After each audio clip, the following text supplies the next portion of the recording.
Dive in the deep end, it's time to defend your movie. Hello, friends, and welcome to a special Halloween episode of Defending Your Movie.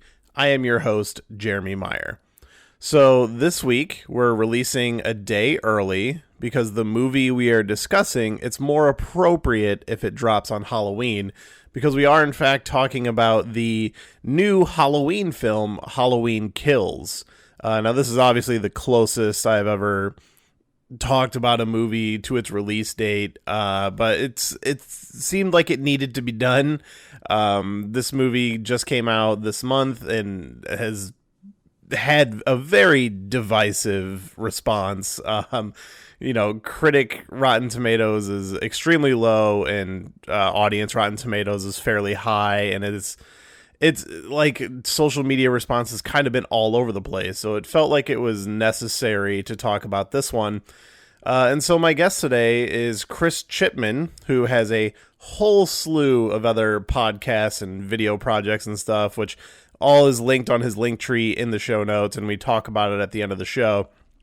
But me and him we've kind of been going back on Twitter about the movie for a while, and it just made sense for us to sit down and just, hash this one out. And the timing worked that we were literally recorded this last night.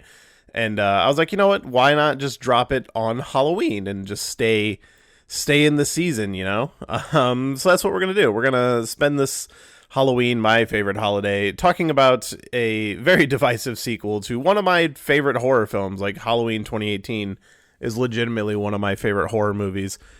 And I'm just so baffled by the response to this one. So we're going to hash it out and, figure out what's what and kind of let you know how we feel about it.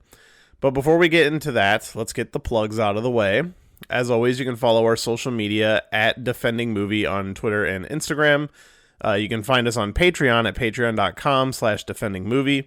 And our merch store at belowthecollar.com/defendingyourmovie. Go and pick up one of our t-shirts, hopefully some other kind of products like stickers and stuff coming soon. Also, don't forget, every episode sponsored by the Cryptic Closet, and how more appropriate on this Halloween. Go pick up some horror-themed merchandise, some t-shirts. I did check. They surprisingly don't have a Halloween-themed t-shirt, but you can actually order a Halloween action figure. So you can go there and get a Halloween 2 Michael Myers and Dr. Loomis, according to the website, up for pre-order. So be sure to check that out. Use code DEFEND to save 21% off your order. And without further ado, let's talk about this new film, Halloween Kills.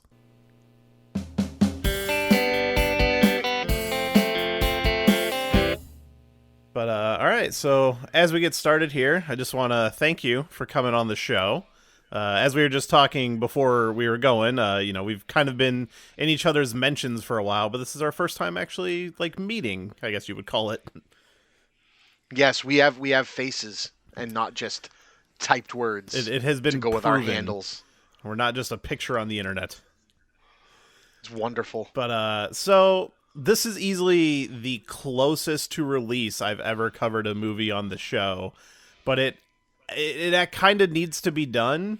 This movie came out end of September, Yeah, no, it came out. It's only been out for 3 weeks. Oh yeah, it was like early October. It actually dropped. But yeah, I was a big fan. I'm a big fan of the Halloween franchise in general. I don't know where you are with the whole franchise. Did you always grow up with these movies, or did you kind of come in later? Yes. So that's actually a good thing. So my friend Sean, his dad was a horror nut, and I've been friends with him since I was 3. And he lived a few streets over from me. So, in the grand world of the late 80s, early 90s, in Lynn, Massachusetts, which is a city that, people would be afraid of letting their children out during the day in right now, but I still love. We were wandering around on the streets as kids did, And so, 9, 10 years old, this was like the first friend's house I could walk to. Yeah. You know what I mean? And again, it would never go by myself. Either my brother or my mom would walk me there, or he'd come, with his family and walk over. But, we'd stay up late watching movies his dad had recorded that we weren't supposed to watch. That was literally it, And my father loved movies.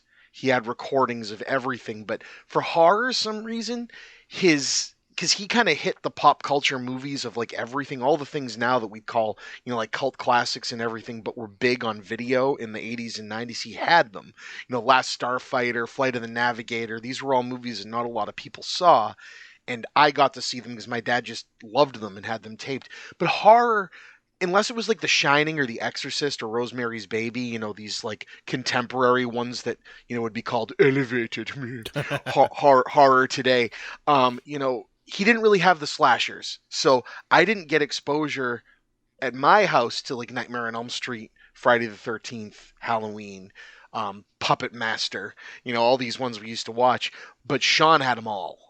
So we didn't know what order they came out in. In the Halloween movies after a while didn't have numbers in the titles. So I think the first one I saw was, oh boy, I'm going to forget which number. The Curse of Michael Myers. So that was the late 80s, early 90s. Yeah, that's the first one I saw. And so my introduction to Halloween is bizarre, strange, weird Halloween.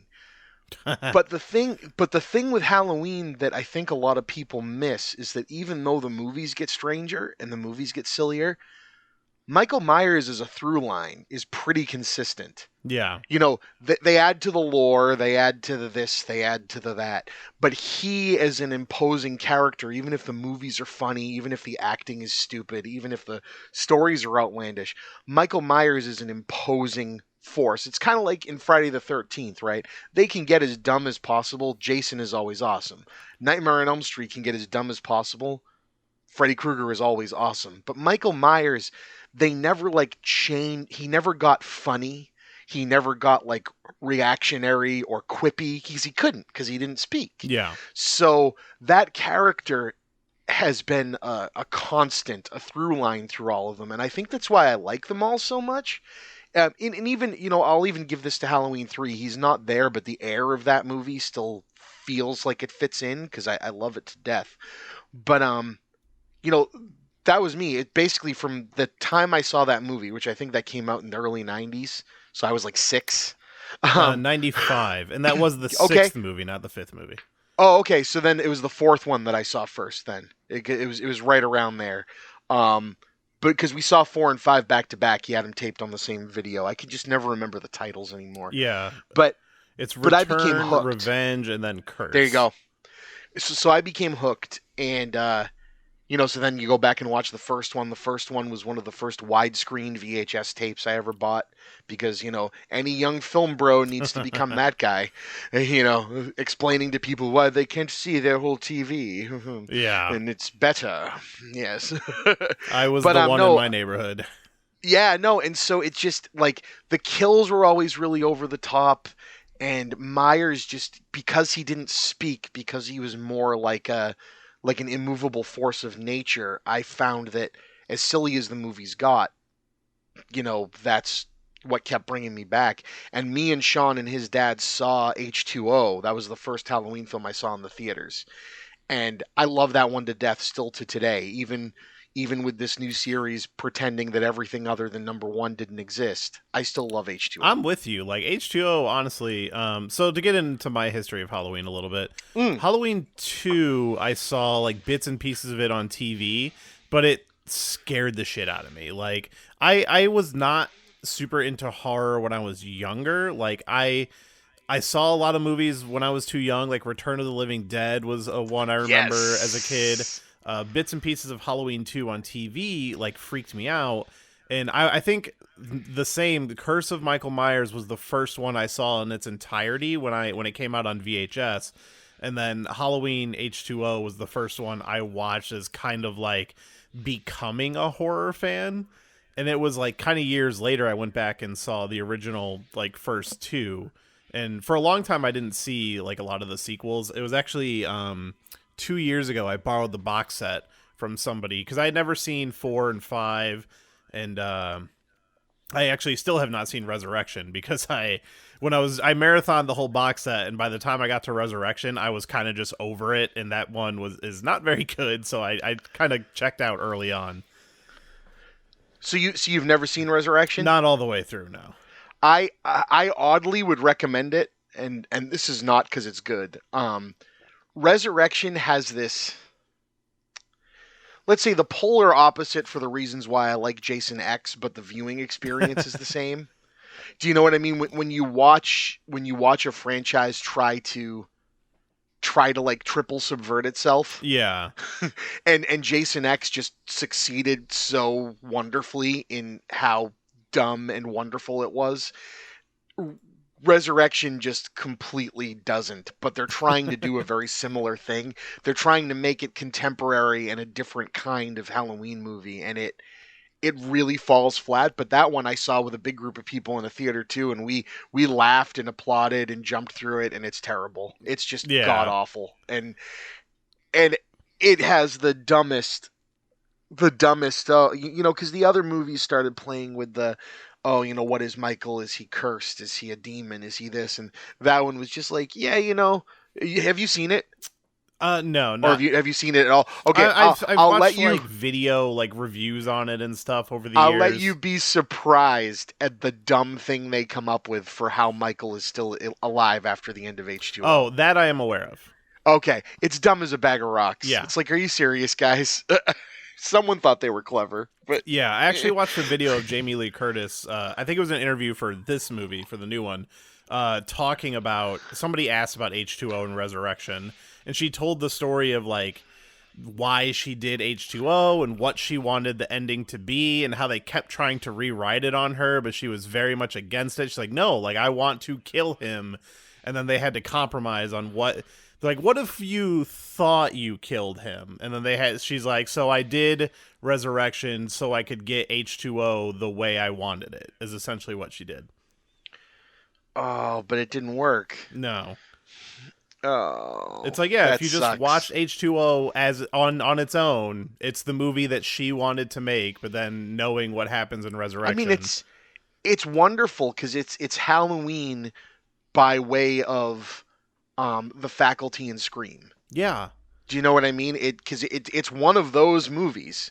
It's shot like one of those. It's paced like one of those. But it's in the Halloween universe and has Michael Myers and Laurie Strode. And Jamie Lee Curtis's mother. Yes. In it as her mother. It's wonderful. And playing part of the Psycho score when she shows up and stuff. Oh. It's referential the way Scream was, just not as heavily as Scream is. So I was watching a video on YouTube yesterday, I think it was the Kill Count series, and they pointed something out to me that in H2O, they are watching Scream 2, which means that Scream 1 exists in that universe, and in Scream 1, they are watching Halloween 1 on TV. Oh, boy. And I never would have, it's such a going down the rabbit hole of movies, but I never would have thought of that. I love it. I absolutely love it. It's kind of amazing. You know what I didn't know? I knew that there was always, the fan quips about the mask. This being the simplest mask in film history, but it being the most divisive and gets screwed up in every film. In Halloween 4, it straight up looks like trash. Right. I guess in H2O they had if you were to tell me H2O did KNB did something that people didn't like in a movie, I'd tell you were crazy, because KNB are the second coming of the greats of the Stan Winstons and everybody else, right? Yeah. But KNB did the original mask for H2O, and I guess Stan Winston made a new one that they reshot 60% of the scenes with, but couldn't finish, so they did a terrible digital remasking in a bunch of scenes. Yeah, that I never knew. I never knew that either. That came up in that video as well. And I guess it had to do with reshoots, some stuff. Yeah. They were reshooting stuff without the mask or something. That I never knew that. Yeah, and then I saw what the King and B one looked like, and I'm like, okay, I guess it doesn't look as good as the Stan Winston one, but I mean, do you the digital stuff looked worse. It's so silly that like this is probably, I mean, Freddy Krueger isn't a mask, quote unquote, right? But Yeah. Freddy Krueger, Jason, Michael Myers, like for iconography, and maybe Pinhead, right? Or like Of Ghostface. just yeah. But I'm thinking like 80s slashers, Yeah. and Ghostface was nodding to that. That's the like it by design is iconic because these movies are supposed to have iconic masks. That's the thing. But why change it? Why not literally just make the same one? Yeah, I've never understood how hard it is. But even Jason, like you look how many times the hockey mask is completely different, and it's like why do we have to keep changing it? Yeah. That no, I digress from there, and I like that between 18 and Halloween Kills, it not only is so obviously the same mask, but it takes damage and it changes, and it's like, all Yeah. right, this is cool. And yeah, to lead into these newer movies, like what H2O did that these new movies also do that I really like, and what I don't like about most of the sequels post 2 is that they treat Michael like a human, like a person. Like he is this blank slate of evil, but at the same time it's like no, like in H2O this is a man who can be stopped and killed, and that was what I liked about the 2018 film is how grounded that movie is. Like it just made it more violent, but he's not like superhuman. Right, exactly. And I've had people that have the alternate take on it, and I just don't see it. Like in either of these two movies, Michael is not able to do anything we didn't see him do in Halloween 1. Exactly. Like, And that's very important. yeah, and so with Halloween Kills, this one has been incredibly divisive, and I feel like I see more positivity than I do negativity. I think people who are watching a Halloween movie are kind of knowing what they're getting into, but there are the contingency of fans from like the previous movie who like, oh, it didn't feel exactly like that last one, and like I felt that as well, but not in so much a negative way. But I mean, you look at the Rotten Tomatoes and like critics is like a 39 and audience is like a 67. Like it's all over the place. It's interesting in my reasoning for wanting, I did a review for this, and right after it came out, and my reasoning for want to talk about it more is I don't know if it's that people have been isolated for too long.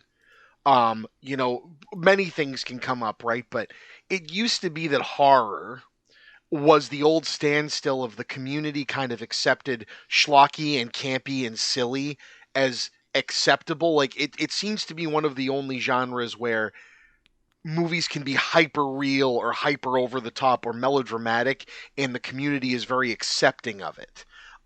Communities that have had a hard time dealing with this are people like the Star Wars community that all of a sudden think that there's some sort of, super detailed high Tolkien level, thing going on there, which again, if you enjoy it that way, that's awesome, but you need to be able to laugh and wink and be silly about the thing that you like a little bit too. But horror used to be like the one where like, yeah, the critics could come out and go, well, as a movie, it's kind of not so great, but it gave me exactly what I wanted. So, 3.5 out of 4 stars. Yeah. Roger Ebert was very good at doing that with horror. He really got that effectiveness is a little bit more important than necessarily quality of filmmaking, acting, this, that, and the other.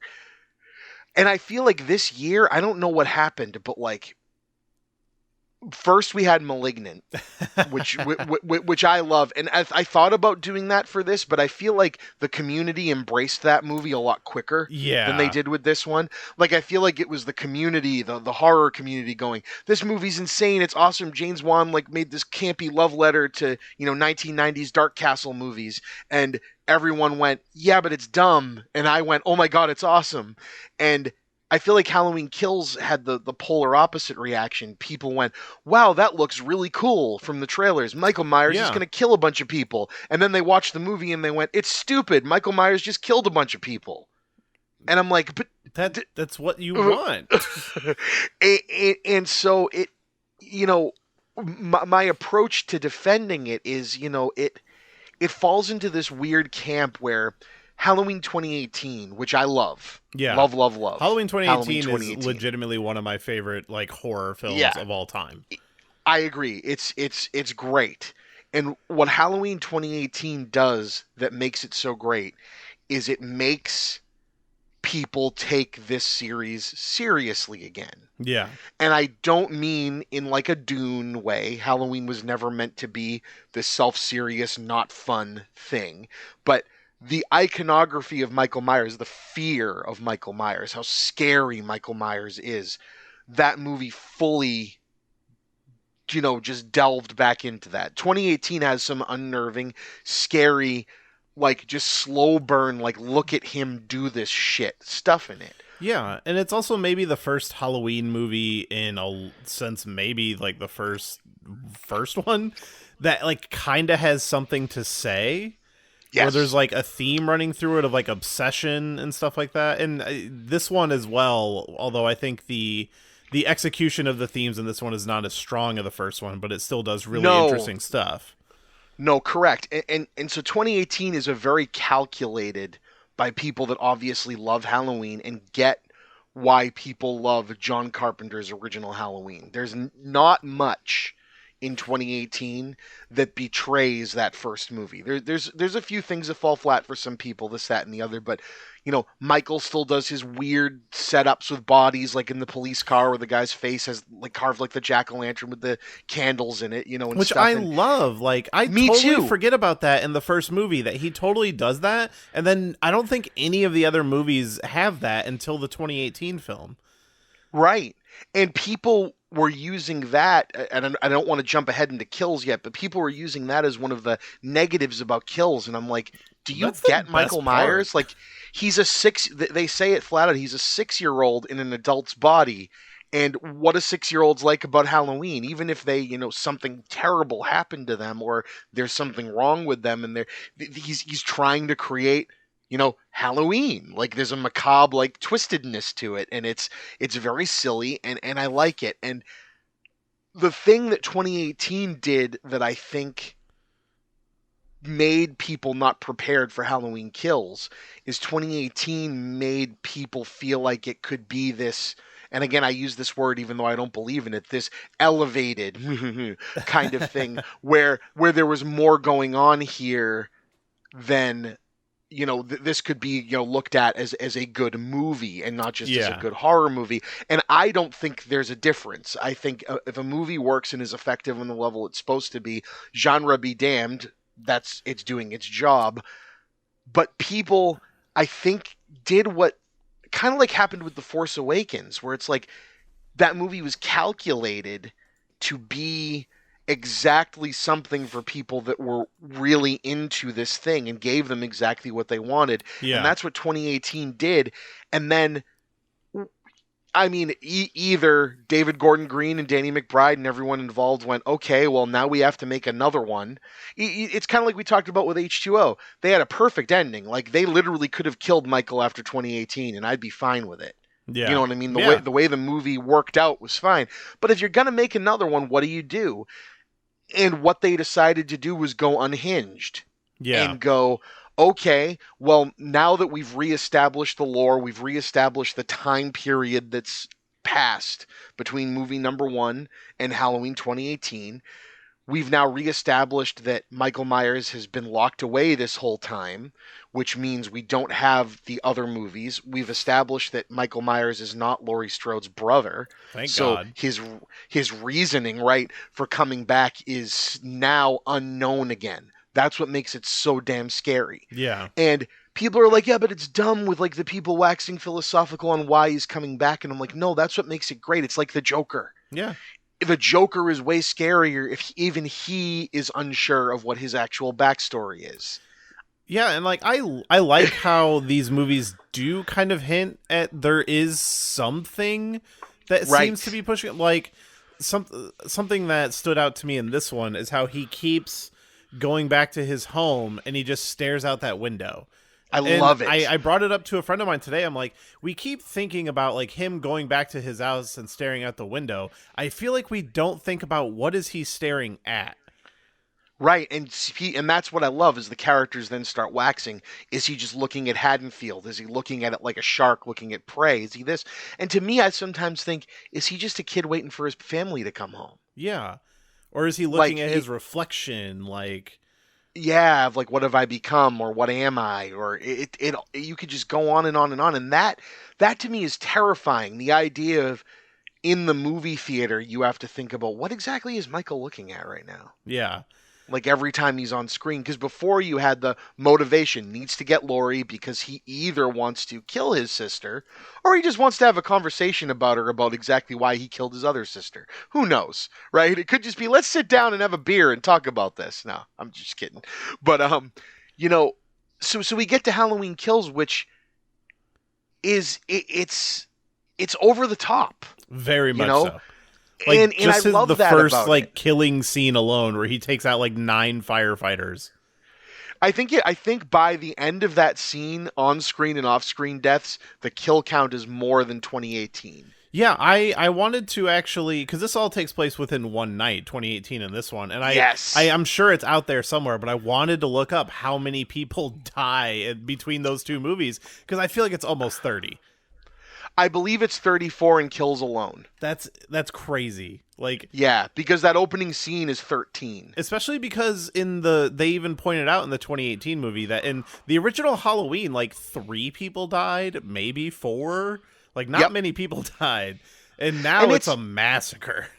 And it's the brutality of it, right? Like even 2018 with its extended shot with those 2 kills in it. This movie never loses, and this is a criticism I saw that I can't get behind, is people said the kills happen so often in this movie that they lose all impact or brutality, and I don't agree with that. No. Even as this movie gets sillier and sillier, every time Michael stalks and offs somebody, it hits with a weight to it of there's never this sense that you had in older slasher movies where you kind of get behind, rooting for him, which is another thing that I've always loved about the Halloween movies is you start rooting for Freddy Krueger after a while because he's funny. Yeah. And you start rooting for Jason after a while because the people he's killing are idiots. They've built up this town to be really sympathetic, So, it's even though the movie plays with the idea of can those same people who were being sympathetic to become evil too, which I really like that they played with that too. Yeah. I really like the whole theme of fear and paranoia taking over the town and the whole mom mentality stuff. I do think it falls off a little bit. Yep. It does. It does. Yeah, it does. I like the whole bit in the hospital and everybody kind of losing themselves and not really listening to reason, but something just feels missing with that whole wrap up of that. I agree, and I've heard a lot of that is reshot.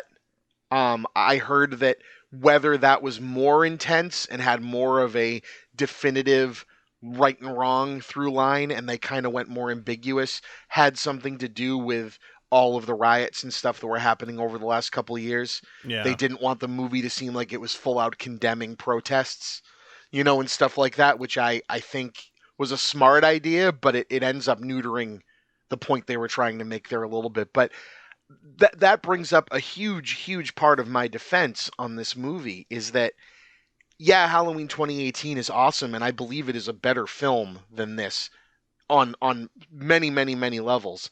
But to come out of the gate having established something that people can look at and go, I see everything about the movie that I love in this, and it doesn't really take a lot of chances. It just kind of plays within that ballpark. To come out and go, okay, cool, now that we have your attention, we're going to take some big swings. Yeah. And I give them so much credit for that because that's what horror sequels do. Yeah, and the big horror swings are fun, too.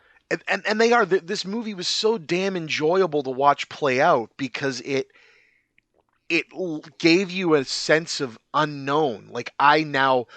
You can kind of get the beats of the original movie and go, okay, eventually this is what's going to play out and this is what's going to happen. And the movie doesn't really have a ton of surprises in it. It's a Halloween movie. This movie is all about, well, we don't really know Michael's motive anymore. And it literally is happening right after the last movie. And we're literally introducing you to what everyone else that we saw as secondary characters in the town in 2018 are now doing that night.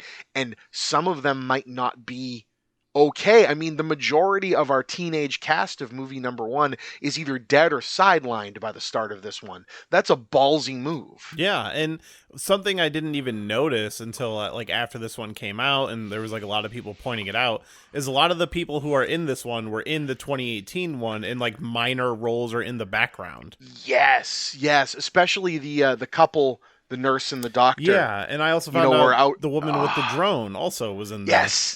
Yes. And I love, and it's damn near unnoticeable unless you watch the movies back to back, but they filmed Haddonfield in a completely different place for kills. Yeah. And they really gave the town a lot more feel, a vibe to it than in the first movie. It could have been anywhere USA, and that's what Carpenter was going for in number one.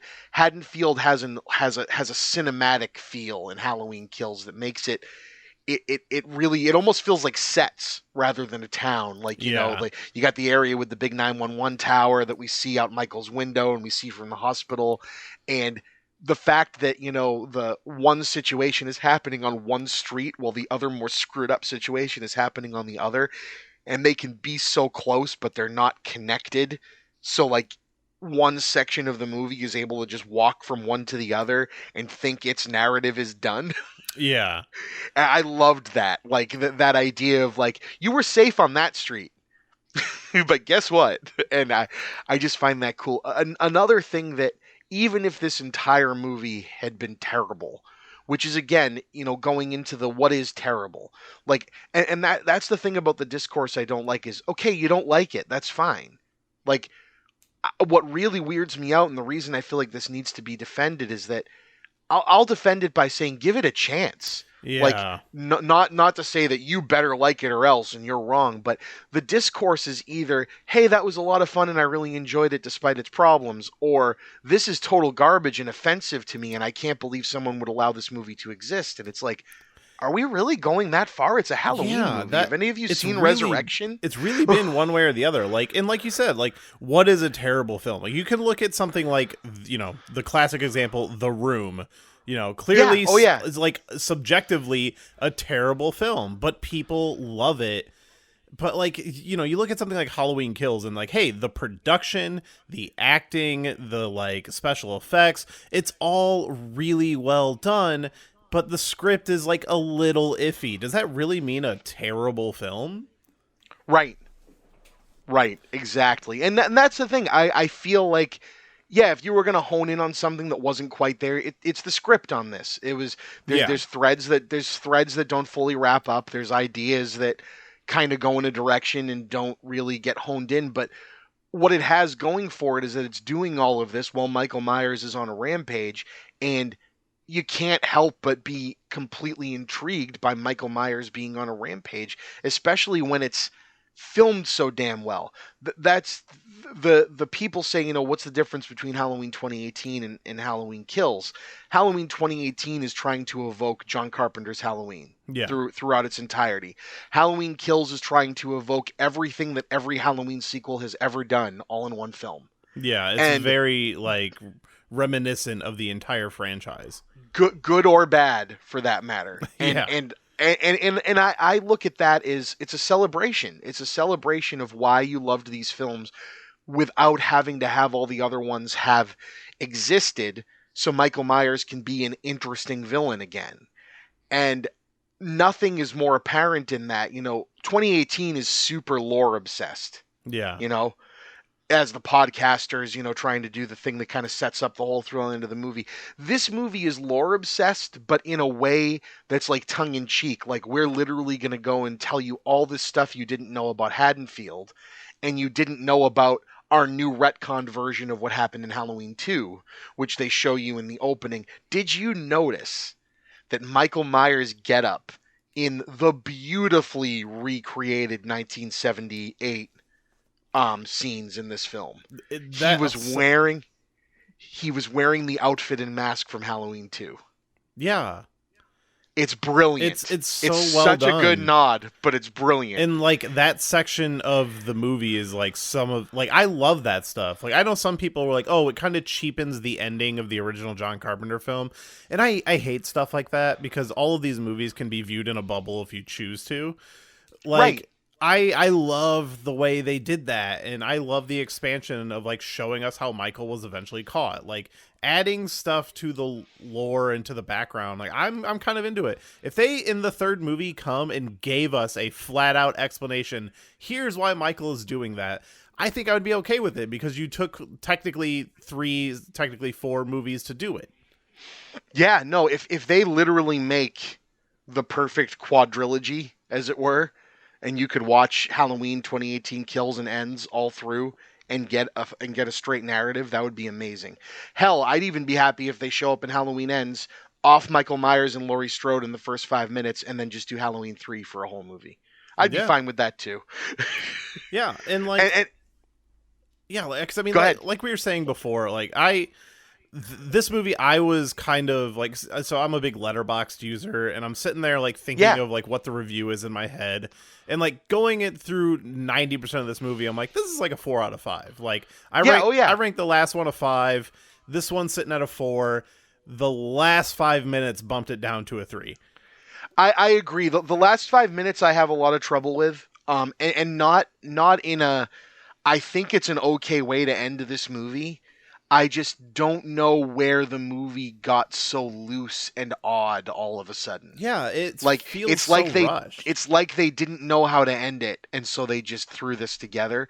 I'm hoping it is expanded on, kind of the way they expanded on 2018 so well with this one. You know, but that was a little odd. It doesn't hurt it as much for me, but it made me kind of go, man, you almost stuck the landing and your leg wobbled a little bit right there. Yeah. Like, so the way I envision it in my head and like how I feel like they would have done is, you know, kind of put that speech they're giving, which you can keep that speech and just put it over the scene of them beating him up. And yeah, agreed. Literally just have him on the ground and you think they have killed him, and then maybe you just zoom in on his face and you cut to black and you just hear his breathing in the mask, or just cut to the scene where he spins up and cuts that dude's throat and end it right there. Just like a quick cut there. Right. I think the latter. I think number 2 is perfect because I will say we've already had if you look at what's in canon up to Halloween Kills, we've already had Michael Myers not dead at the end of the original Halloween. Obvious, he's not sitting there. We've had Halloween 2018 end with him supposedly burning in a fire, and then Halloween Kills explains how he got out of that. Ending this again with you being unsure if he's alive or dead, it's like, but we know he's coming back. So I like them having him pop up again. Yeah. But it's really the editing of that. I like what the ending was trying to say, like that voiceover of, no, Loomis was right, he is actually pure evil, is a really cool realization for everyone who's believed, no, he's just a man, no, we might need more firepower, but we can kill him. Yeah. And for them to finally see, no, you know, with all of us, we can't do this, was an important thing. But also, it was really kind of angry mob chases down Michael and beats the shit out of him, but they were going to do and looked like they were about to do worse to that poor other guy. Yeah. Who ended up jumping. So it's like there was really a lack of, I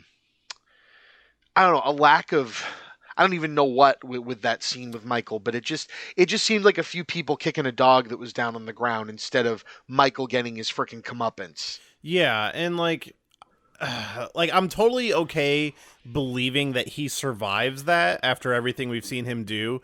But within the span of like 3 minutes, you see his head get crushed on a staircase, a mob beat him up, multiple gunshot wounds, and then he gets up and John Wicks everybody to death. I'm like, save that for the beginning of the next movie. Exactly. Because give me a little bit of time there so I can forget about that and believe that he could actually do that. Yeah, give me a zoom on his eye and the mask and the eye opening and roll the credits.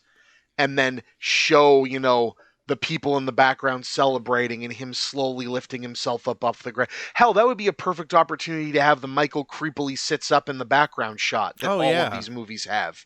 Of just them with like a bunch of beers. Hey, evil died tonight. Har har har. Because I don't know if you knew when evil dies. Oh, it's definitely dying tonight. Definitely tonight. There is a built-in drinking game with this movie between that and the amount of time they say 40 years ago. Yes, and that's the thing is people, take what you want. If you want Halloween to be something more than what Halloween is, sweet, all day long. But like the third time I heard someone say evil dies tonight, I went, oh, I know exactly what they're going for with this movie. They are leaning in to the campy side of Halloween. Michael Myers himself is not campy, but this town is. Yeah. And they're leaning into it, and I was completely fine with it, but I can see that turning someone off completely. But I don't know. I just had so much goddamn fun with this. I've seen it 3 times now, and every time the rough parts are less rough. Yeah, and I've been coming to this theory that within the last year, I've been rewatching a lot of movies that I was kind of iffy on like a while back and finding in a rewatch that I enjoy them a lot more. Like specifically, I just watched the Hobbit trilogy for the first time. Yes. I had seen the first one when it came out, but I did not see the other 2 because I saw the first one and I was kind of like, it was okay. Like, I wasn't blown away by it. And then, I just didn't really care to see the other 2. But I was finally like, you know what? Let's watch all 3. And when I rewatched the first one, I was like, no, I love this movie. It's fun. Like, it's actually really good. Yeah. It's really good. Yeah, and like I enjoyed all 3, and like the middle one was a little iffy, but I was like, they're all good. The middle one has the biggest problem with schizophrenia. It has the biggest problem with it trying to be the Lord of the Rings, but have the lightness of the Hobbit. Yeah, is the hardest to take because the Unexpected Journey, the first Hobbit, really feels like the book brought to life through the lens of Peter Jackson. It was really cool to see that. And then the middle one is like, oh, I really like all the stuff that's not Silmarillion in this. Yeah, I mean, mean, just leave that stuff out. I think I'm in the minority of I really enjoyed all the necromancer stuff in those movies. Oh, I do too. No, I do. It doesn't jive. You can tell it's 2 things fighting against screen time. It absolutely feels added in, and there's more of that in the second one than any of the other 3. So. But it was really cool. Yeah. Just to get to see those particular actors fucking around with that stuff. I loved that. But it absolutely feels like another movie within a movie. And that's what happens when, like the Lord of the Rings was brought on by passion. Yeah. And the Hobbit started as something brought on by passion, in that, Peter Jackson felt, hey, I've earned the right, or to try my hand at, more Tolkien. I've loved it my whole life. Hell, my writing partner and my life partner, both speak Elvish, and write this. Like we should do this. We've wanted to make this movie forever, and they pitched it as 2 movies. I don't know if you knew this originally. Yeah, I did. And, they were going to do The Hobbit, and then they were going to do the connecting film with all the stuff that was going on in the background of The Hobbit that you didn't know about. So if you wanted to just leave it at The Hobbit, you'd have your movie. And if you wanted to see Peter Jackson dick around in Middle-earth for another movie, you could. And unfortunately, those big studios want their trilogy money. Yeah. So that's where we ended up. Yeah, and I mean, in a weird comparison, Halloween Kills and Desolation of Smaug, like, they suffer from being middle chapters. Oh, yeah. Like, I am super interested and curious to see what Halloween Ends is going to be. I'll say I'm a little worried out of some of the stuff I've read online of their plans. Like, Me too. They're going to be doing a time jump, apparently, and they're going to address the COVID-19 pandemic, and I'm like, don't do either one of those things, please. Yep, I agree, and I think they are going to go all in on that, which I guess seeing a horror movie villain react to that world is interesting. I don't know if Michael Myers is the one that I want to see doing that. No, I just, like, I mean, I was always in the beginning of, like, please, can we not acknowledge this ever? Like, Right. why does it have to be in everything? We want escapism. We don't want to see our reality. I agree. I agree. And that's why it's like on paper I can see how someone thinks it's interesting. But if Halloween Kills jaded a lot of people, oh boy. But Yeah. at the same time, without the knowledge of what I think they're going to try to do, I'm much more interested to see what Ends is now that I've seen how bizarre the takes that this team wants to do with these characters is. Like they did not come to just screw around and work in comfort. It wasn't like hey, you like 2018, we're just going to do that again. Yeah. Which I give them credit for. And again, just like with horror, bad reviews be damned. Yeah. It's still made 5 times what it cost on its opening weekend. So yeah, and I'm sure they did decent on Peacock as well. I know a lot of people watched it at Peacock. Yeah. But they made this thing for $20 million and it's almost at $100 million. Like, they're fine. And it's a great looking movie for what it is, and the kills, man. Oh my gosh. There was no. We're talking about Halloween Kills, right? We'll defend. My biggest problem with current slasher movies, and this is really starting with Scream, even though Scream actually had some pretty inventive stuff for being a movie where a person just kills people with a knife. Yeah. Is human with knife slashers.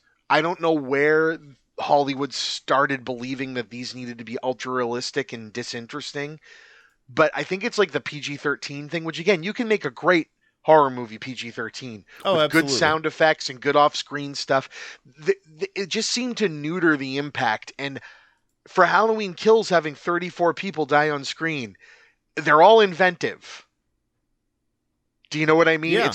It's not just the same old Michael Myers pops out, slits someone's throat, or stabs him into a wall, or this or that. I mean, this movie has one of the most gut-wrenching things in a movie that was making me laugh and cheer at how much fun I was having with it. When he walks into the house of that couple and looks around for a thing to kill this lady with, and breaks a fluorescent light bulb, stabs her in the neck not to kill her, but so she bleeds out, and watches him kill her husband. Oh my god, I love that scene. And then over and over again. No, I'm serious, because it's so Michael Myers. Just pulls every knife off the wall. Oh, and kind of looks at it like, I wonder if I stab him again, what will happen? Yeah. And it's just like it's like a kid playing, and one thing I didn't talk about, neither of us talked about in our life with Halloween, was what Rob Zombie did with Halloween. And, there are millions of takes and people on all different ends of the spectrum on those movies. My thing with Rob Zombie is I really respect the fact that he is a fan of horror that was allowed to make horror movies. And he seems to be making exactly what he wants to make. Yeah, which I'm a fan of his films. Me too. I really enjoy the first one. I have not seen. I only saw the second one time, and it was while I was working, and I remember thinking, like, this doesn't seem as bad as everybody said it was. It's certainly not as good as the last one, but I would like to give it another watch, at home. It just needs a better script, is all that it really comes down to. He made the most unique Halloween film in existence, and it really needs to be seen to be believed. It's bizarre and it's wonderful. He just needed a better script. I think there's a problem with seeing someone that's used to. Because, I'll say this. Rob Zombie is an artist. Not all art needs to be something that you like. No. But Rob Zombie is an artist. And I feel every time he's made something that you can tell he was all in and had the time to make, it came out better than something he was contractually obligated to do. And Halloween 2, unfortunately, was a contractual obligation. And he said, screw it, I'm just going to make it weird. And just went for it. Yeah.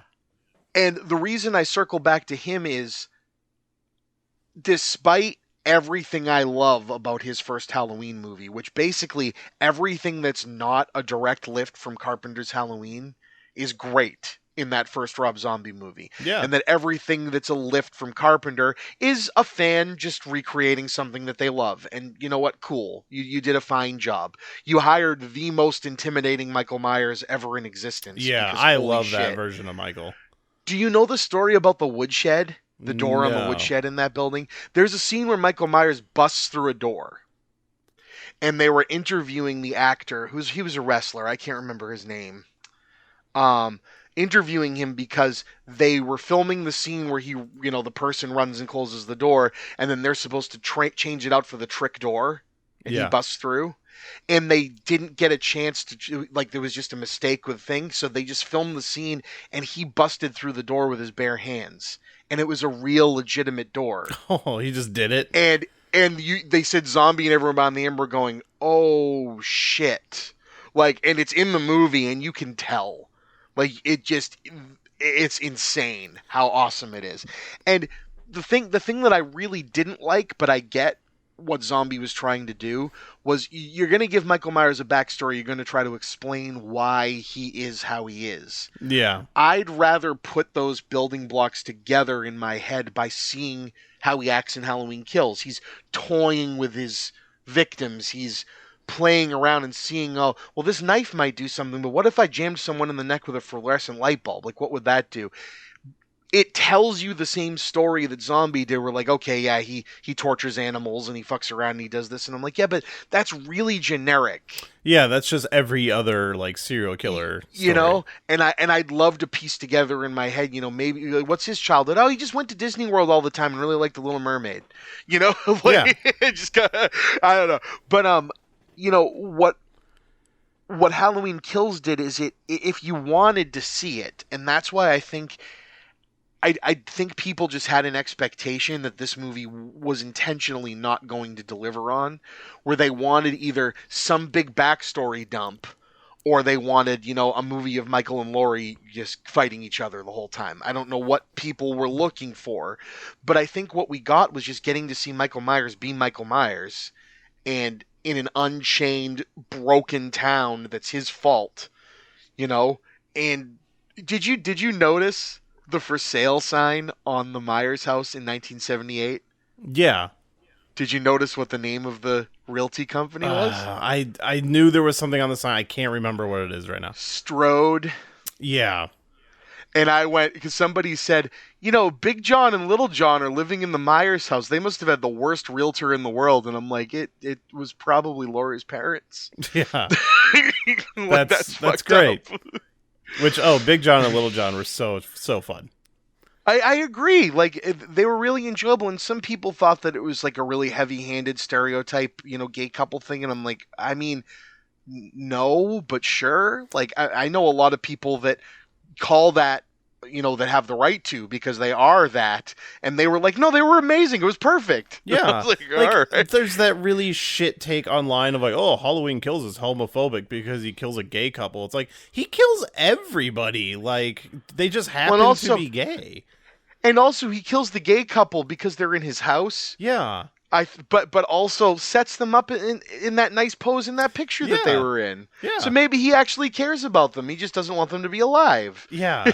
I saw something comparing it to a line from one of the 21 Jump Street movies where it's well, really, it would be homophobic if he didn't kill you. Ah, yes. Bingo. If I had it my way, I would have voted for Obama for a third term. Yeah, exactly. It's just so that's just people looking for drama, and I can't with that.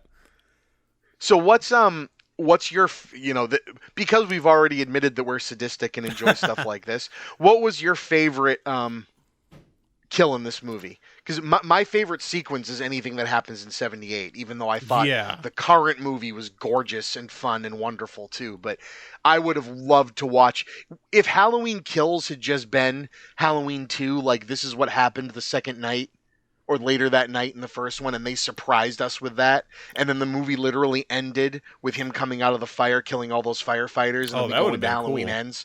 A whole movie of just lore building, I would have been down. I think the intermixing here was perfect. Yeah. And I wouldn't change it. But if they had literally been we're going to shoot a 1978 movie, we're going to WandaVision this, I'd be like, yes, please do it. That actually would have been an amazing way to approach this movie. It would have been. I wonder if that was an original draft, considering those scenes were so tight. Yeah, I wouldn't be surprised. Like that had to have been something considered at one point, or maybe more flashback stuff throughout the movie, because And we didn't really get much with Laurie and the sheriff. They're in the hospital most of the time. correct. And you saw that Loomis was not a digital Yeah, creation. that it's like a makeup job. It's so crazy. And then the comedian, the voiceover art actor that they hired to do the voice for the first movie for the tapes, just did the voice, which I thought was really Yeah, cool. and it's so convincing. It sounds just like him. But yeah, so what's one of your favorite bits? Because there's a lot. I mean, Yeah, I will say I don't know if it's my favorite, but the one that sticks with me, and because it reminds me so much of him in 2018, is the scene where he just keeps stabbing the dead husband with the knives. yeah. But I love the sequence where he's got all the people in the car and he like stabs the doctor dude up through the eye, and then he kicks the door and the girl shoots herself, which like right away that's telling you what this movie is.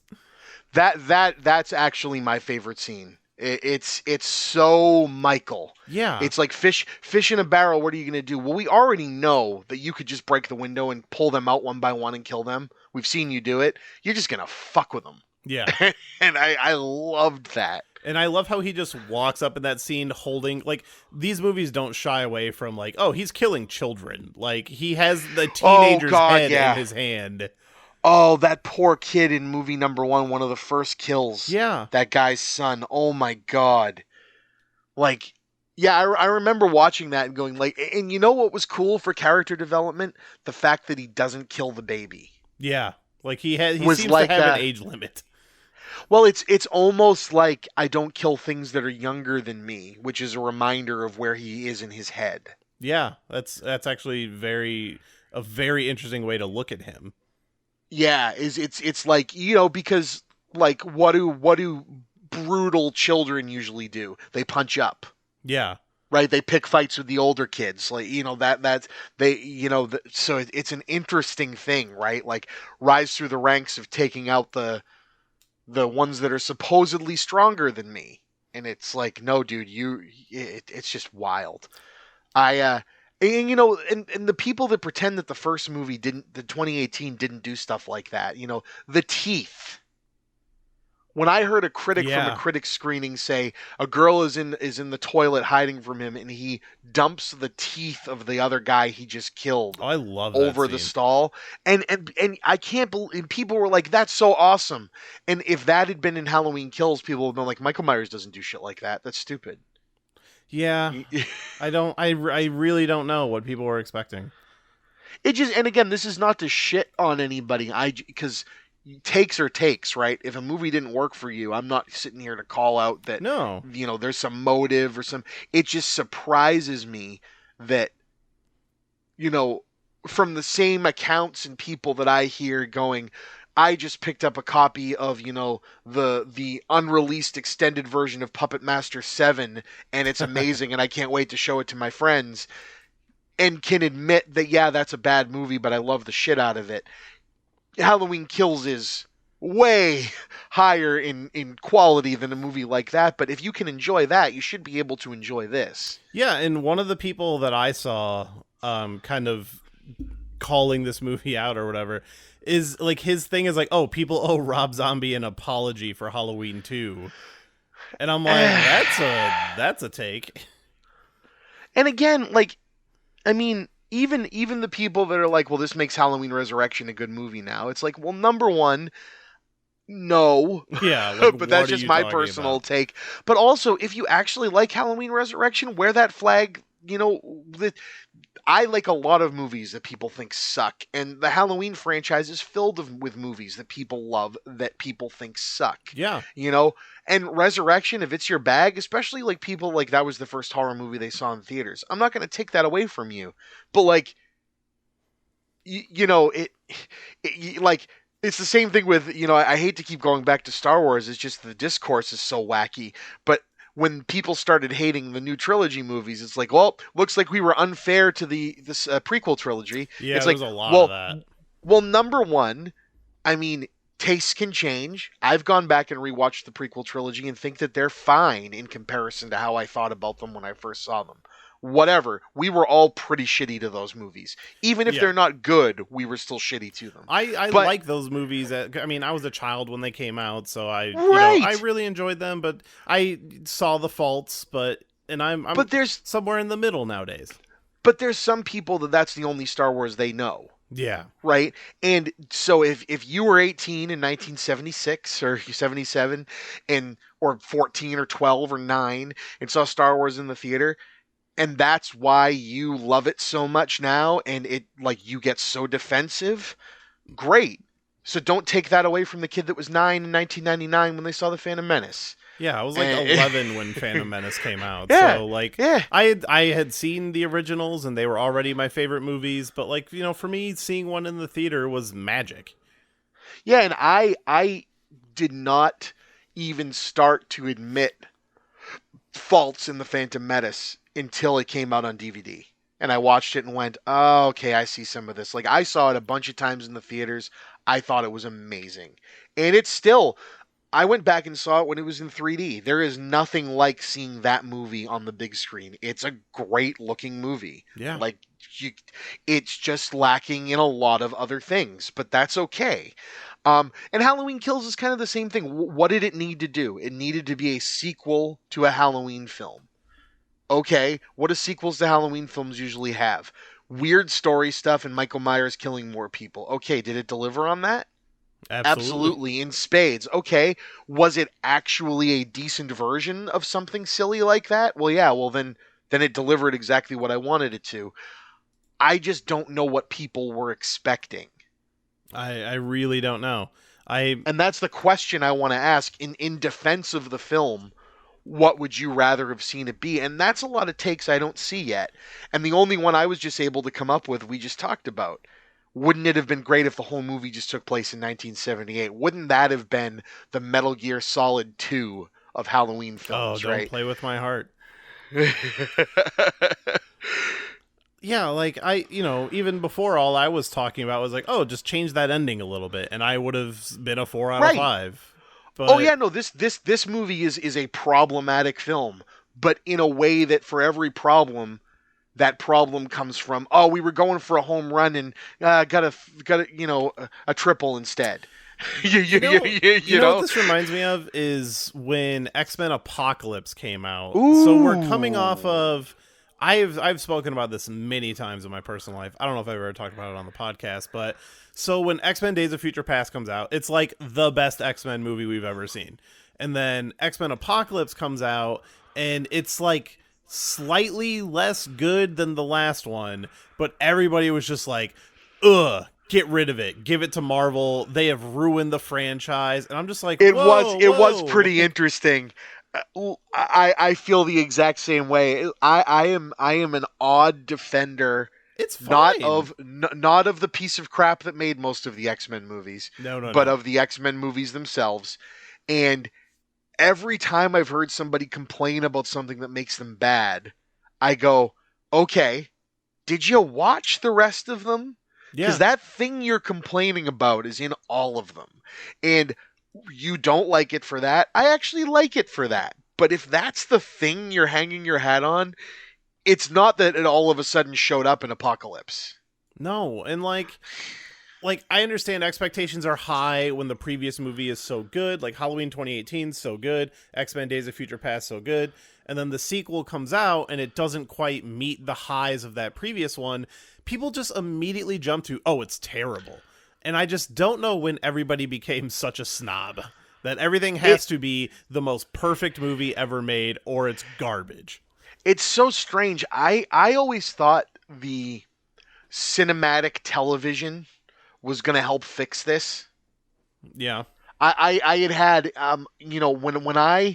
when I saw Spider-Man 1, the Sam Raimi Spider-Man in theaters, and that movie had such, because again, this is before the MCU, and this is right on the curtails of the Batman films, starting to be what they ended up being, and the 90s superhero films, which were all over the place in levels of quality, right? You get Spider-Man, and it's like, wow, this is hitting a level that we haven't really seen since probably Christopher Reeve's donned the Superman costume, of like a movie that really gets what a comic book superhero movie should look and sound like. And it had the weirdness and the quirkiness and the downtime with characters and things, and it just worked really well. Yeah. So I had said, coming out of that movie, to my friend Jared, I remember going, man, wouldn't it be awesome if they like gave like every 2 years we got a new like high-end Spider-Man film like that cost as much as this one, but then in between they let some indie directors. God, wasn't I a bit prolific about what ended up happening? Yeah. But like give like indie directors like a $40 million budget and let them do like a Spider-Man B story. And That just would be great. that's what they started and ended up doing with the television shows, right? That's what something like WandaVision, Loki, Agents of Shield, those have been able to do. Even Daredevil and stuff like that. The DC shows have been able to expand with lower budgets, but allowed to kind of be weird. And it really bothers me with film. It's kind of like bands releasing an album, right?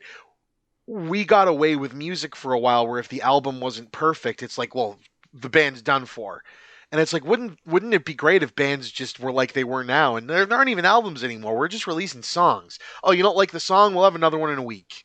And I thought the television-based stuff was going to help this a little bit. It's a surprise to me with the MCU with how quickly they put out films back to back to back to back to back, that there hasn't been a similar. I mean, the discourse is everyone's waiting for one of them to suck, quote unquote. Yeah. But they're discourse jumping on that one right now as we speak. Yeah, and I have a lot to say about that movie too. Maybe I'll come back on when that comes out, because I would love to talk about the forever. I'm looking for thesaurus, other words than Eternals, but for the Eternals. Yeah. Because I, again, if anyone listening to this, if you're hearing me the first time, if you liked what we were talking about here, this is what I try to do with my reviews, is not just be, I like it, therefore you're stupid for not liking it. Is go, I like it and I'm very biased. Yeah. But also, here's why I like it. And you might go, well, that sounds like I wouldn't like it. Cool. Well, then I helped inform you. Yeah. You take it either way. And that's the way I look like it. Yeah. Oh, you like that for this reason? It doesn't really appeal to me. Or, oh, I didn't look at it that way. Maybe I'll check it out. Or maybe I'll give it another watch. And I like putting that out there because I'm not a review aggregate. Like, I'm not here to be a one combined voice of 150 people. I'm here to just say, hey, me and Jeremy think this way about Halloween Kills. Yeah, it's flawed but fun, and it's okay for movies to I also be thought flawed Jamie but Lee, fun. I also thought Jamie Lee Curtis was great in it, and a lot of people are, angry at the, she's in it less and all this, but at the same time, she wasn't really in 2018 all that much. She was just very iconic in it. Yeah, number one. She's more like active in it as a character versus this. She is more of a passive character, but it's kind of by nature of what happened in the last one and what's going to happen in the next one. Right, and they're trying to retcon Halloween 2, which I get it. This movie, despite my defense saying that I love it because it's trying to be so different, it's also trying to evoke things that people loved about Halloween 2, but remove Halloween 2 from the canon because John Carpenter was so vocal about how he didn't like that movie. And so it's even though he wrote it, which is interesting. But because he really wanted to do Halloween 3 second. Yeah, he didn't want to do any more Michael Myers. And honestly, I hope that's what this is leading to. Because, like, do we get Halloween Ends and then just suddenly a new continuity like the James Bond franchise? Oh, wouldn't it be great if Halloween went full? I mean, I think if these 3 movies make enough money, and Jason Blum seems to be smart about what the movies he puts money behind. Like, even the ones that haven't been good make him money. Yeah. So it would be really cool if you did Halloween Ends and then we did, Halloween Anthology #1, and we just went into like stories like Season of the Witch. Hell, I'd even watch a remake of Season of the Witch. Yeah, I would totally be behind that. If because they ran out their steam on Paranormal Activity. I know they just tried to bring that back, but it sounds like that is not very good. Yeah, I've heard both side arguments on that. I've heard people say, man, if they just didn't call it Paranormal Activity, it probably would have been better. Yeah, I mean, I personally was never like a fan of that franchise, but they used to have like franchises used to come out every year, like Saw, Paranormal Yeah. Activity, and we don't have those anymore. What if Halloween just became an anthology where every year it's just a different movie under the Halloween banner? Story. Yeah, Just a Halloween story. Halloween some title, Season of the Witch or whatever. So someone, I don't know if you saw this floating around, somebody brought up, and they said there's no way anyone would actually do this, but wouldn't it be ballsy if they did? A way to end Halloween Ends is, regardless of if Michael Myers actually is killed or not, we can leave that up to. I really hope they kill him. Me too. But at the same time, if they don't and they're going for some other direction, this ending would work either way. Someone finally takes the mask off. We get to see Nick Castle in all of his glory, having played the Shape from the very beginning. Even though they have an actor in there to do the stunts and everything. But it is Nick Castle in these movies, which I think is really fucking cool. Yes, it is. And they pick up the mask, and the tag inside says the Silver Shamrock Mask Company. Oh, that would be great. And credits roll. And it's not there for any story beats. They don't now have another, but then you could literally have the next movie be Season of the Witch. That would be awesome. Or you could even just have a storefront that's Silver Shamrock Mask Company. It would be, because it's like, okay, then what was driving Michael? Well, we had all these people waxing philosophical, but the crazy person that killed his sister got out of prison, grabbed a mask from a store. Oh, it was a mind control mask. That would be great. And it's just like, so that there's the directive now. He's nuts and he's gonna kill people anyway, but this is why he was killing these specific people. And it's like, all right, that's kind of cool. I mean, I like stuff like that. I like nods that are simple. Yeah, me too. I'm very big on like subtle references to something. It gets me very excited.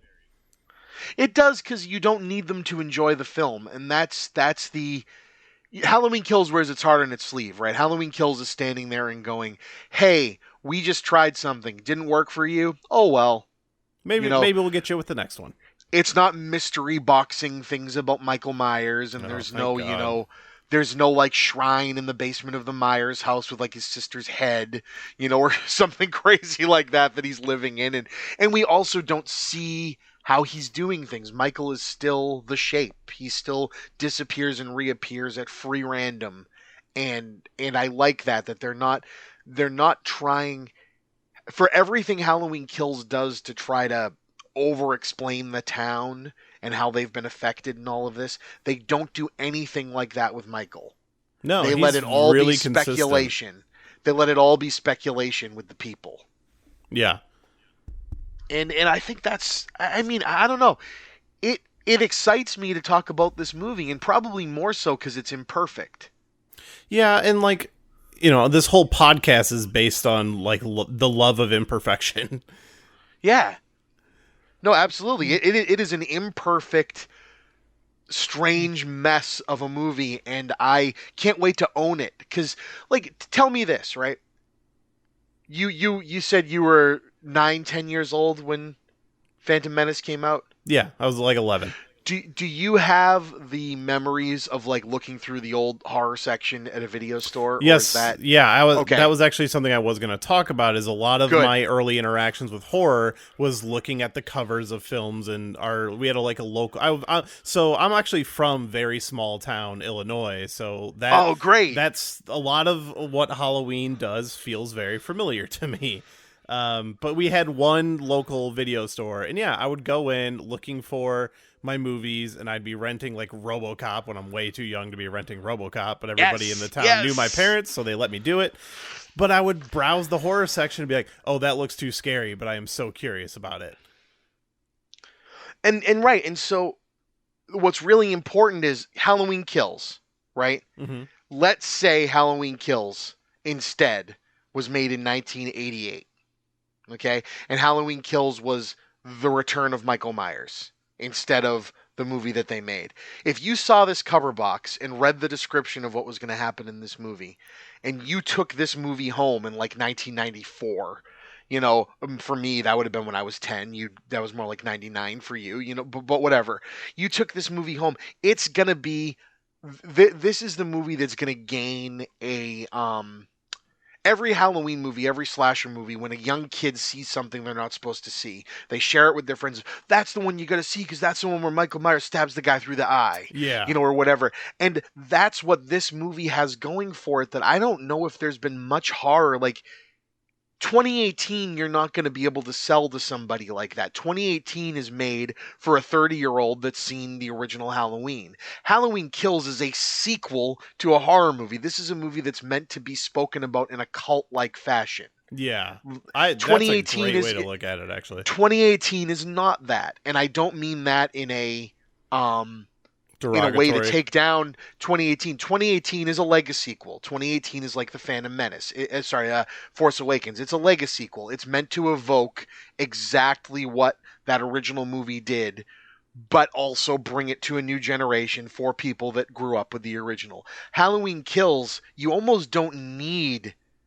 Like, it adds to the lore and it does all this cool stuff, but you could pull this off a shelf and just be taken by how ridiculous it all is.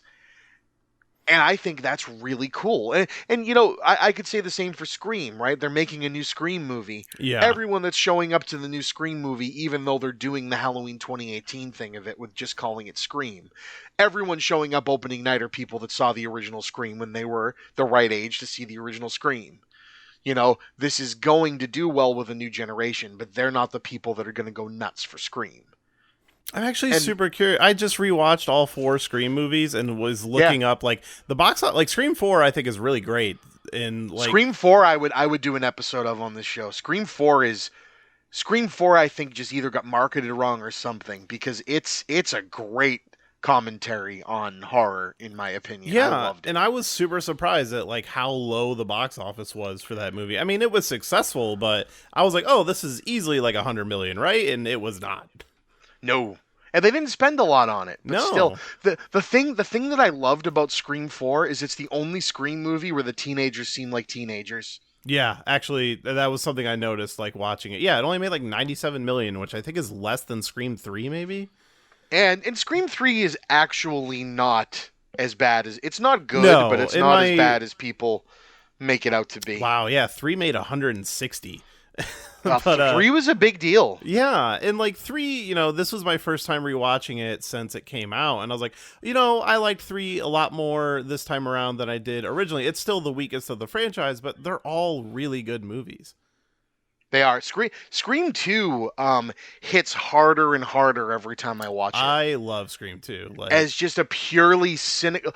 But Scream 2 and Halloween Kills have a lot in common, because Scream 2 takes a lot of big swings in also subverting big swings. But it works. Because Scream 2's final act is so campy. Very much so. But it works so well. The villain literally is cackling. Yeah. But they're awesome. They're so memorable. Craven is oh god. I was just glad he got to make another Scream movie. It was great to see him play with Scream 4 before he passed away. Yeah. I was never a huge slasher fan. The Halloween was always kind of the one, but Scream is one of my favorite franchises. The first one in particular is one of my favorite horror films. Well, so Scream, the first Scream, had a lot of Scream. The first Scream became extremely popular. Yeah. And so it was one of those movies that my parents. And again, I was 12 years old when this movie came out, right? So this was before I saw Halloween H2O in the theaters, which was, a few years later. But my parents rented Scream. And the thing is Scream, me and my brother were film nuts. So even at 12 years old, I'm getting all the references. And this movie was made for me, right? I'm like, this is great. I love it.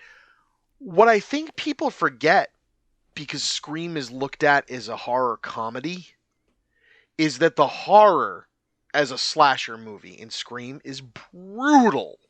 Yeah, and I always kind of push back on that. I guess it's a comedy. There's not much comedy in Scream, honestly. It still plays as a horror film.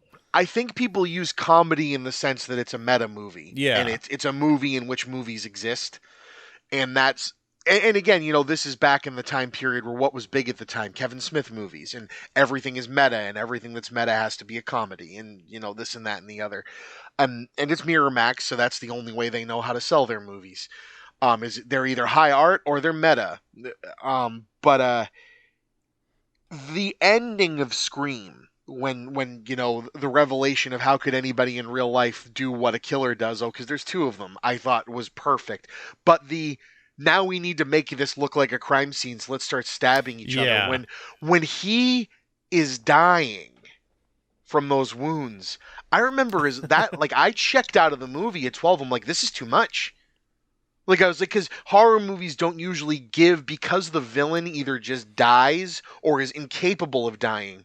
They made the villain almost sympathetic, and it really fucked with me. Yeah. Where I was like, this is too much for my 12-year-old brain.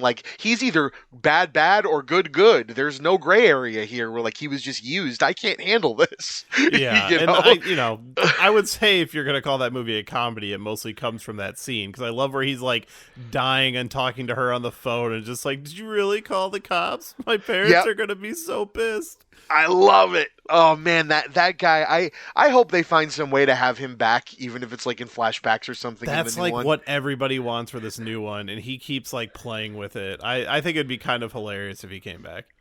He's just there's a 10 years or so of 90s, early 2000s horror actors that are Devon Sawa is another one where he's just always so thankful for his fans. And I'd almost like to see another Final Destination with somehow having him be in there. But I'm just really glad Halloween Kills evokes that time period of slasher films for me, and I don't know. I really felt like this. It's weird that this is the one that people don't have a soft spot for. This is the one where people draw the line. When the reactions started hitting online, I was so confused of why does everyone seem so mixed on this one? And then as I was watching it, I had that same feeling. And yes, the ending is bad. I will say, the last 5 minutes are flat out bad. So I can understand walking out of a theater with a bad taste in your mouth, but how do you forget the rest of that journey? It's an awesome journey, complete with the Black Rider bit in the tree when she's hiding from Michael. Was straight up. I'm like, am I watching a Lord of the Rings film now? This is great. Also, something that the Halloween films do great, even the bad ones do this great, is the mix of horror on screen and off screen. Even though Halloween Kills is non-stop murder for the whole time, a lot of the characters die off screen and characters stumble upon them, and it really adds to the pacing of it. It's no, even the movie is isn't going to show you all of this. Right. It allows Michael to set up his little vignettes, and I really enjoy that. Yeah, I guess because the first one did that, 2018 one did that as well, where the kills gradually increase in their brutality as the movie goes on. Right. But sometimes it's more brutal to see the after effect, and they don't forget that. The kid pinned to the wall in 2018 after we see him run off to take on Michael, but we don't see the standoff at all, is brilliant. Yeah. Because there's no way that's going to be an enjoyable scene to watch. You don't want to see the kid going to try to be a hero get freaking Boromired. You know what I mean? You don't want to see that happen. We want to be sympathetic to the people that Michael's taking down, but this is a person that should, for all intents and purposes, be the hero at this moment. So it's much better to get did he win? Oh, no, fuck. Yeah. Rather than see it, because it would be, the stairs, the scene on the stairs. Yeah, where he, when he's coming after the daughter and kills the boyfriend. Oh my God. Yeah, they Carpenter still doing the damn score. Oh, the score! I can't believe we haven't talked about the score. Dun-dun, This movie was worth dun-dun. it alone for that soundtrack. It nailed it because that's all of Michael's character is that score. Yeah, like when you think of this franchise, the music is what you think about. And the music, for what it's worth, even in the original Halloween, there aren't a lot of jump scares in the Halloween franchise, right? The Halloween No. franchise is more about, it's almost in the Texas Chainsaw vein where it's almost shot like a snuff film. Yeah. Where like you see Michael coming before this shit really goes down, right? But the cheesy synth like whenever like it shouldn't work. It should be super cheesy. It should be like the like Jason, but which is super creepy too. But it's cheesy. Yeah. Instead, it actually adds a level of oh shit. Like, and I think movies are forgetting that like music cues can be a good thing. They don't have to be something dumb or like meme like.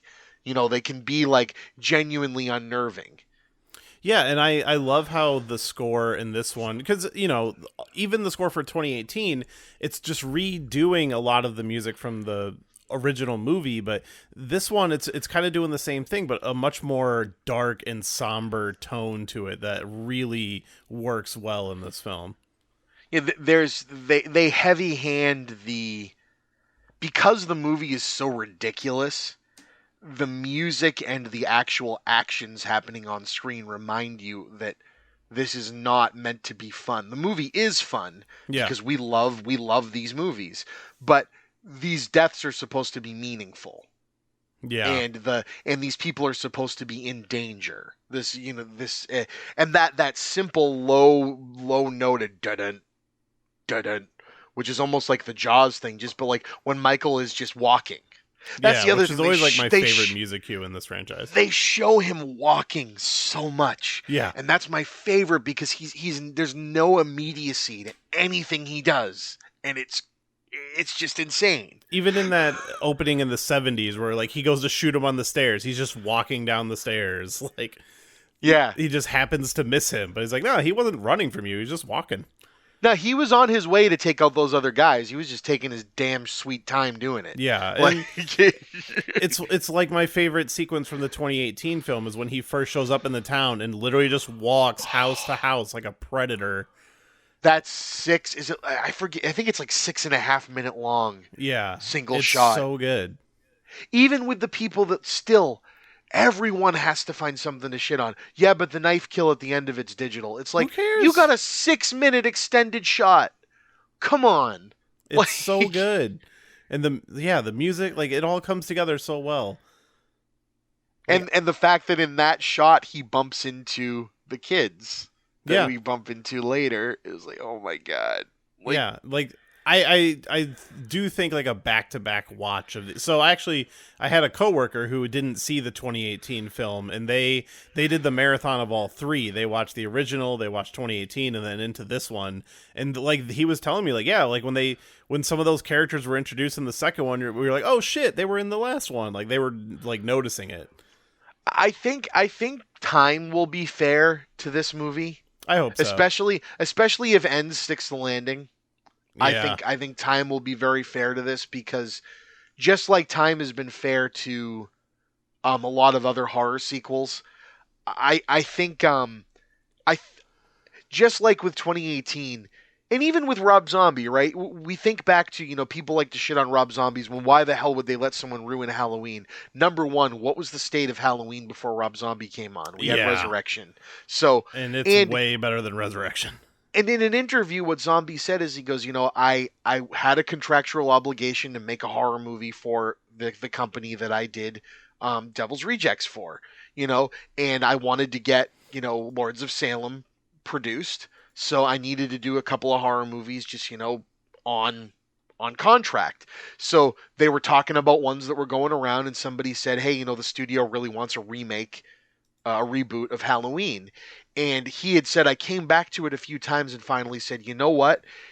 No one is going to make a good movie. Yeah. He said, it's just not possible. He said, you can't make Halloween again. He said, but you know what? At least maybe if a fan did it, some people will accept it. And I think that's really cool.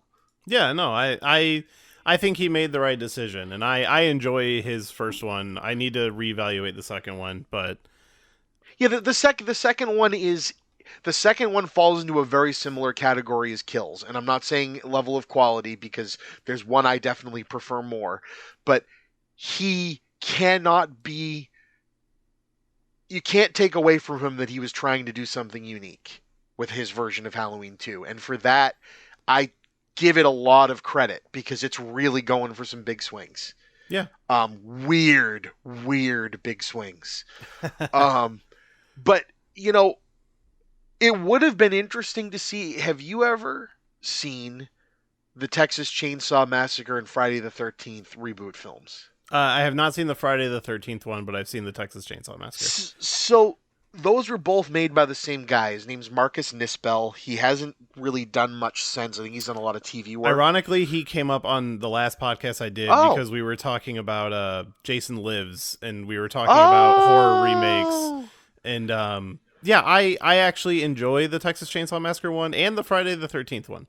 Wait, did you say Friday? I thought you said Nightmare on Elm Street. No, the Nightmare on Elm Street one's terrible. Okay, if I said that, then I'm sorry. I got confused. No, I have seen the Friday the 13th one, and I enjoy it. I have not seen the Nightmare on Elm Street. Yeah, don't see the Nightmare on Elm Street one. That's one of the few times where I will say I have a hard time, outside of the fact that Jackie Earl Haley is a wonderful Freddy Krueger. There is nothing good about that movie. Yeah, it's not good. And it's a shame because Texas Chainsaw and Friday the 13th were so good.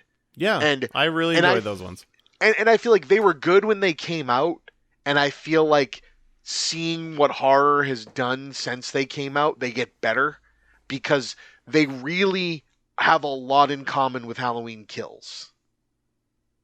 And I implore anyone listening that goes, what do you mean? Go back and watch them. They are both a reboot and a celebration of everything that came before them.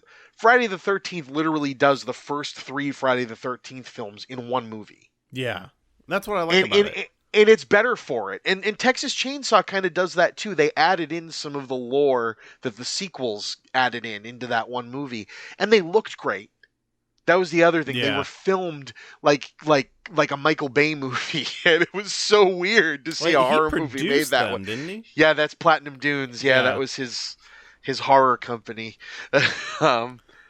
Yeah, say what you will, he pulls people together. But no, it would have been interesting to see if they had ever had him on the docket to do Halloween, because I think Marcus Nispel would have made an interesting looking Halloween film.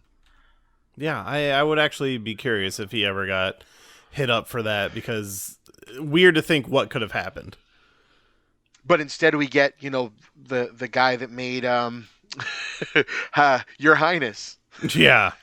No, and I love Your Highness to death, but it's always funny when I tell people, you got to see the new Halloween movie. Oh, who made the new Halloween movie? The guys that made Your Highness. And they go, why would I want to watch that movie? And I'm like, oh, I mean, they also made Pineapple Express and Stronger. Stronger's a very good movie. Come on. But Danny McBride wrote 2 of the most successful horror movies of the 20th century. It's really insane. Breaks my brain. And was in Alien Covenant, and he's great in that. He was so good in that. I guess he's a huge Alien fan too. Yeah. I love Danny McBride. He's great. I'm like, it's awesome that these guys made, like, just going off 2018 alone, like, their horror cred is off the charts. Yeah, and that's what I mean. They made a movie that got them huge points with the horror community and made what should have continued their good points with the horror community just in but it didn't quite all come together perfect. But instead it's like, this movie is a catastrophe. And it's like, are you sure? And that's why I wanted to defend it. Yeah, I'm glad we're doing this and so close to when this came out. So maybe some people will actually check it out and reevaluate the movie. As we kind of wrap up here, it's getting a lot of hate that I just simply don't understand, and I will never understand why somebody can like some of these other movies that are even more campy, but this one for some reason is just too much. Yeah, and it's like 2018 somehow made Halloween untouchable. Yeah. And in a way, it has solidified that one even more as a classic. Yeah, oh yeah. And anyone that's going to give these a watch after hearing this, I would almost like to see, even if hell you're finding this because you're like, oh, I gotta listen to what this fucker has to say because this movie was terrible and I hated it. If you think hearing our stance makes you want to revisit it, I'd like to see people's thoughts after watching 78, 2018, and this back to back, because I feel like they were made to be watched that way. Yeah, I agree. And I honestly, the next time I watch it, that's probably how it's going to be. Awesome. Like, I think I will probably not watch this again until the Blu-ray release and just, like, sit down and do the back-to-back comparison.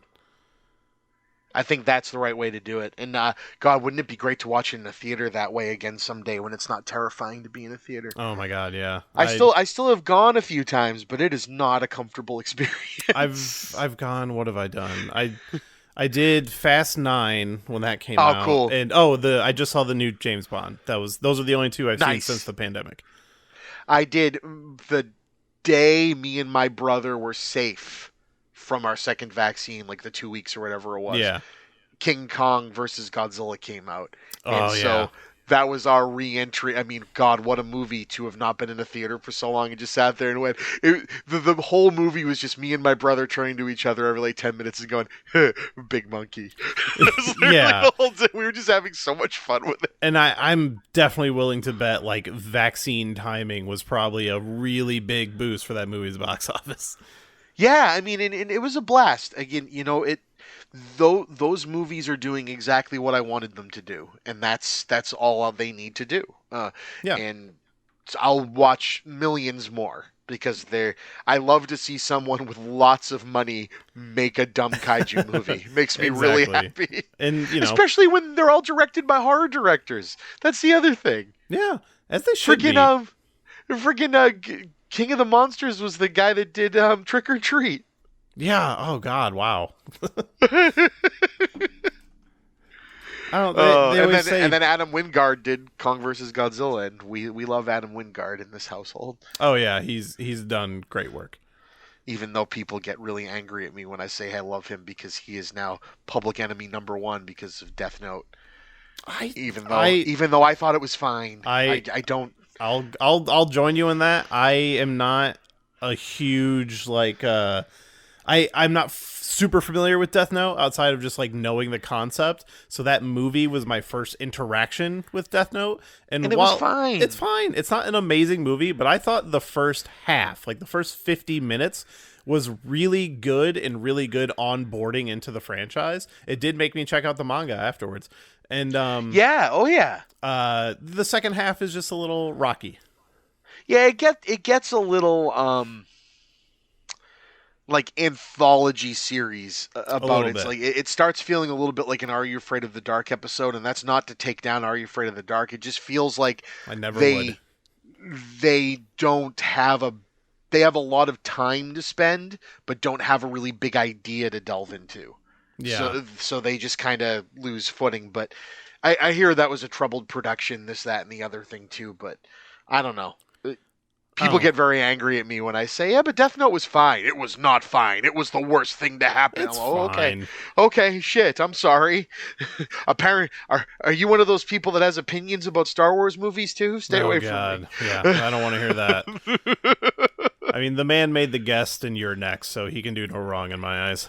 Oh my God, those two movies. Holy shit. Yeah. But, so any closing thoughts on Halloween Kills? I hope, when both of us are 1 million download podcasts and we're revisiting this for, the 10th year anniversary of this movie coming out, that the world has changed their mind completely, because again, it is imperfect as almost every movie is, but it just feels like the perfect Halloween sequel for me, despite its issues, and I can't wait to see what's coming next. Yeah, and that has been the general consensus with like me and my friends coming out of it. Is like, look, it's not perfect, but I had so much fun watching it, and it makes me want to know what's next. And so I guess in that sense, it's successful at what it attempted to do. Hey, we talked for almost 2 hours about it, so it Yeah. can't be garbage. This might actually be my longest episode. And I appreciate it because I don't usually get this much time because Yeah. the kids are usually so this was an absolute blast, and I'm happy to be here. Oh, So, I'm so happy to have you, and we will gladly have you back. But woohoo! but you have your own stuff that you can tell everybody about right now. I do nothing. What are you talking about? I am just a computer generated AI voice that you created to speak to. Oh, I wish I No, was that good. right? No, so I'm Chris, aka the Chippa, Chris Chipman. I do podcasts.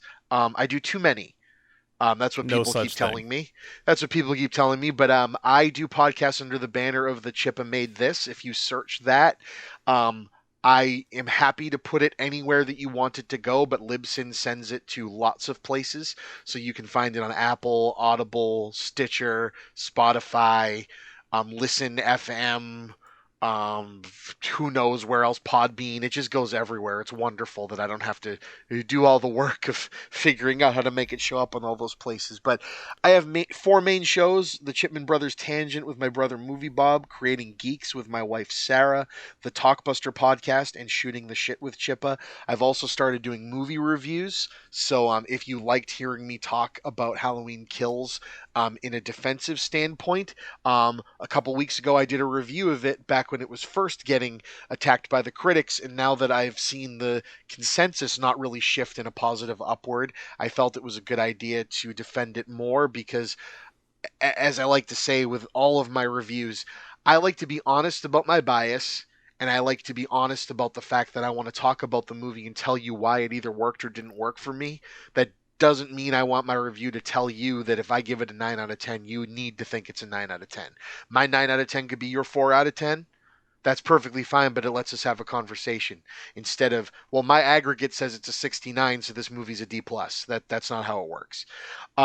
So I've started delving in that, and if you're listening to this in October, or if you're listening to this close to spooky season or anytime, I just finished. I believe I did 14 to 16 episodes. I can't remember now of content all about the Salem Horror Fest for 2021. I've interviewed directors, actors, and people that made films in it and reviewed films. I got a critic pass. It was wonderful. Kay Lynch and everyone over there are wonderful, and they're great to coordinate with. And there'll be more. I plan on doing stuff throughout November as well because there's a backlog, and there were like 30 to 40 movies that got released in that this year. So I just like to do stuff. You can also go over to YouTube, search Chris Chipman. I have videos I do there too. My favorite thing that I do, which is a bit just for me, but people seem to like it, is called This Made the Chippa. It's a play on my podcast name, but it's going through every year of my life and the big events and movies that came out that year and kind of just trying to give you a year by year of what made me me. We're up to 1989, I think, right now, and about to record 1990, so that'll be a lot of fun. And what's great about that is as long as I keep getting a year older, there's never-ending content. Woohoo! But also I might go back and redo years with music and things too if the show really catches on. I also do Hopped Ones, which is a take on Hot Ones, the Spicy Wing Challenge show that I love so much. But this is with beer. I put 10 beers out in front of me and a guest, and we drink them and have 5-minute conversations about topics we decide on at random as we drink the beers. And I always try to get weird stuff. That's the idea. The very first episode, I created a thing for the show that was a play on something my friend Mike Ellison from the Adventure Incorporated podcast does, where I made my guest drink a thing he calls the White American. which is half a shitty beer and half whole milk. Oh, I don't recommend ever doing this. It tastes like drinking terrible. expired meat. Is the best way I could describe it, but we did it and it made the show more fun. So that's what I do. I really like putting positive content out on the internet, and I am drawn to anyone else doing the same thing, so that's why I'm here, Jeremy. yeah. I mean, that's why I started this. Is I wanted to look at movies and stuff. I'm tired of all the shit talking online. I wanted to exude positivity about movies, and I'm so glad you came on to talk positively about one of the more decisive movies in this half of the year. Yep. Absolutely. And again, I will die on the hill of me thinking that it's great. And that doesn't mean you have to think it's great too. But I'd really like you to look at it subjectively Yes. or objectively. There's words, English. Just give it a shot. Give it another chance if you've already seen it. But yeah, so thank you for coming on, and everybody, you're a busy man. Go check out all of that stuff, because I think I'm even gonna start diving into some of it. I need something to do while I'm at work. Woohoo! There's almost 300 episodes. Yay! Perfect. I need something to do. But thank you for being here, and I want to thank Absolutely. everybody for listening.